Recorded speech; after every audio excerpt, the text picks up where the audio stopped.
اعوذ باللہ من الشیطان الرجیم بسم اللہ الرحمن الرحیم الصلاۃ والسلام علیکہ یا سیدی یا رسول اللہ وعلی آلک واصحابک یا سیدی یا حبیب اللہ۔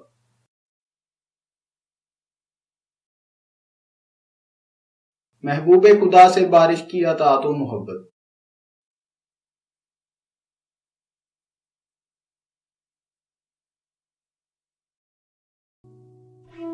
رسول اللہ صلی اللہ علیہ وسلم کے بچپن میں لوگ اس بات سے حیران ہو جاتے تھے کہ آپ صلی اللہ علیہ وسلم کو کھلی فضا میں جہاں کہیں بھی لے جایا جاتا یا کھلے صحن میں لٹایا جاتا تو غائب سے بادل کا ٹکڑا نمودار ہو کر آپ صلی اللہ علیہ وسلم پر سایہ کر دیتا۔ صحرا میں موسم بے موسم ان بدلیوں کی آمد نہ صرف حیران کن تھی بلکہ فکر انگیز تھی کہ ایک بچے کے چہرہ انور کو تمازت آفتاب اور سورج کی تپش سے بچانے کے لیے ہمہ وقت بدلیاں سایہ فگن رہتی۔ سیدہ آمنہ، ابو طالب اور حلیمہ سعدیہ کو تو یہ معلوم ہی تھا کہ یہ بچہ کوئی عام بچہ نہیں تھا بلکہ نہایت ہی معتبر اور برگزیدہ شخصیت تھی جس کے لیے فطرت نے یہ انتظام کیا تھا۔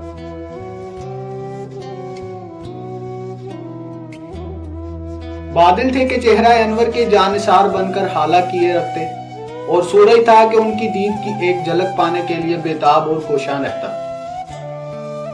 گویا بادل اور خورشید دونوں کے درمیان اس کے طواف کی آنکھ مچولی جاری رہتی۔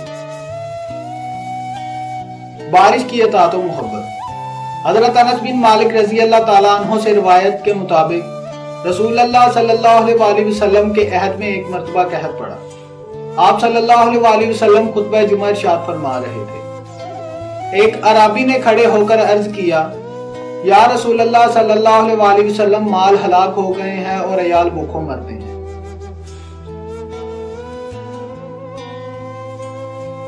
حضور بارش کے لیے دعا فرمائیں۔ جب رسول اللہ صلی اللہ علیہ وسلم نے دعا کے لیے ہاتھ اٹھائے تو اس وقت آسمان پر بادل کا کہیں کوئی ٹکڑا نہ تھا۔ خدا کی قسم ابھی رحمت دو عالم دعا سے فارغ ہو کر ہاتھ رکھنے ہی پائے تھے کہ بادل پہاڑوں کی طرح ہر طرف سے گر کر آ گئے۔ آپ صلی اللہ علیہ وسلم ابھی ممبر مبارک سے اترنے بھی نہ پائے تھے کہ ریش مبارک سے بارش کے قطرے موتیوں کی طرح گرنے لگے۔ اس جمعۃ المبارک سے اگلے جمعۃ المبارک کے دن تک پورا ہفتہ بارش ہوتی رہی۔ نماز جمعہ کے وقت اسی یا کسی شخص نے کھڑے ہو کر کہا، مکانات گر گئے ہیں اور مال ڈوب گئے۔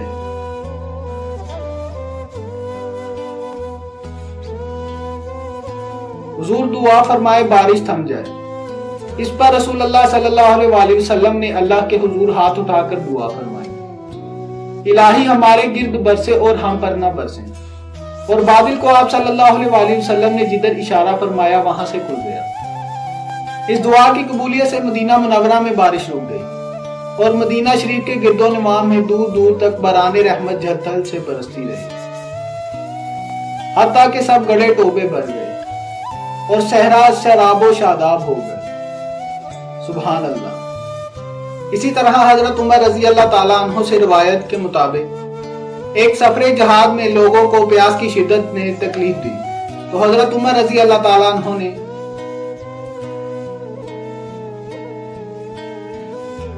رسول اللہ صاحب کوثر و تسنیم کی خدمت میں عرض کی کہ اللہ کی بارگاہ میں بارش کے لیے دعا فرمائیں، تو آپ صلی اللہ علیہ وسلم نے اللہ کے حضور دعا فرمائی تو اسی وقت ایک بادل آیا اور اتنا برسا کہ تمام مسافر مجاہدین کی پانی کی ضرورت بطریق احسن پوری ہو گئی۔ سبحان اللہ۔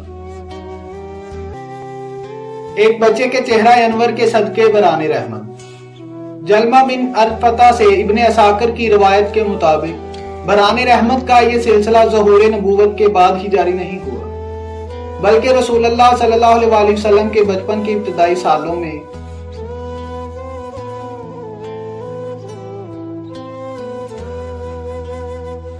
جب میں مکہ آیا تو لوگ خشک سالی اور قحط کا شکار تھے۔ قریش نے کہا، ابو طالب وادی قحط کا شکار ہے، بال بچے کال کی زد میں ہیں، چلیں بارش کے لیے دعا کیجیے۔ ابو طالب ایک بچے کے ساتھ نمودار ہوئے۔ بچے کا چہرہ انوار کا حالہ لیے ہوئے تھا، گویا بادلوں میں سے سورج طلوع ہو رہا ہو۔ وہ ان کے گرد اور بھی بچے تھے، لیکن وہ سب سے اجلا، نکھرا، جدا، یگانہ اور ممتاز دکھائی دیتا تھا۔ ابو طالب نے بچے کی انگلی پکڑ کر کعبے کی دیوار سے ٹیک لگا دی، لیکن بچے نے چچا کی انگلی پکڑے رکھی۔ اس وقت آسمان پر بادل کا ایک بھی ٹکڑا نہ تھا، لیکن اس رخ منور کی طرف اشارہ ہوتے ہی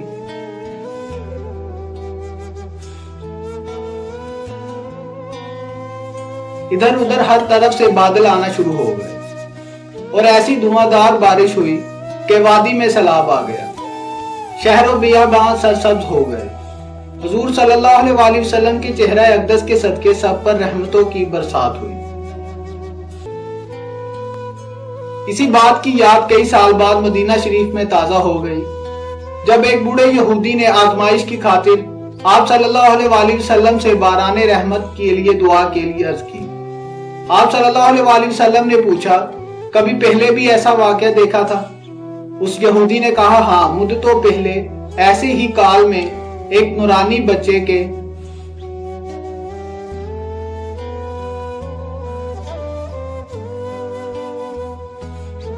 نورانی چہرے کا واسطہ دینے پر موسلا دار بارش ہوئی تھی۔ آپ صلی اللہ علیہ وآلہ وسلم نے فرمایا، آج وہی چہرہ تمہارے سامنے ہے، آج پھر اسی چہرے کا واسطہ دے کر بارش مانگ لو۔ اس بوڑھے یہودی نے تعمیل ارشاد کی تو اتنی موسلا دار بارش ہوئی کہ کئی دنوں کی بارش کے بعد اسی چہرے کا واسطہ دینے پر بارش رکنے کی دعا کرنا پڑی۔ سبحان اللہ۔